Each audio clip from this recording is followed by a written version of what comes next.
एक छोटे से बालक थे धन्ना जाट, जो एक महान भक्त हुए थे। उनको परिवार के साथ माँ भगवत कथा सुनाने ले गई। वहाँ पर वो बड़ी ध्यान से कहानी सुन रहे थे। वहाँ पर कथावाचक कह रहे थे कि जो लोग पहले भगवान का भोग नहीं लगाते हैं और भोजन करने लगते हैं वो पाप खाते हैं। चूंकि कथा का अंतिम दिन था, वो सीधे कथा सुनाने वाले पंडित जी के पास गए और बोले कि आपने कहा है कि बिना भगवान के भोग लगाकर खाने वाले पाप खाते हैं, तो हमारे पास भगवान नहीं है, मुझे भगवान दे दो। पंडित जी ने सोचा ये तो छोटा बालक है, भगवान को तो दे नहीं सकते, लेकिन वो भांग खाते थे। उन्होंने विचार किया कि इसे क्या ज्ञान कि भगवान कौन है, और उस बालक को भांग का बट्टा थमाते हुए बोले, ये हैं तुम्हारे भगवान, इन्हें ही भोग लगाकर खाना। वो बालक धन्ना जाट इतने प्रसन्न हो गए कि अब तो भगवान को भोग लगाकर खाना खाएंगे तो पाप नहीं लगेगा। घर जाने के बाद एक बाजरे की रोटी थी। गरीबी हालात में उनके पास और कुछ नहीं था, वहीं भोग लगाकर कहने लगे, खाओ प्रभु, और फिर इंतजार करने लगे। लेकिन वहाँ भगवान कहाँ आने वाले।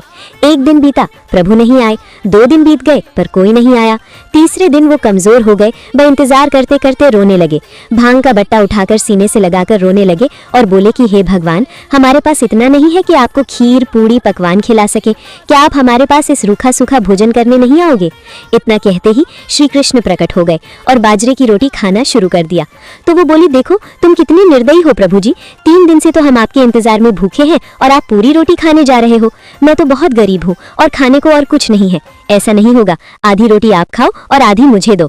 फिर तो भगवान कृष्णा की लीला का ऐसा विस्तार हुआ कि वही गरीब धन्ना जाट शहर के सबसे चर्चित हस्ती बन गए और प्रभु के चरणों में अपने आप को अर्पित कर गरीबों की सेवा करने लगे। अगर आपको इस श्रेष्ठ भक्त की कहानी पसंद आई हो तो कमेंट में जय श्री कृष्ण अवश्य लिखें और चैनल को सब्सक्राइब करना ना भूलें।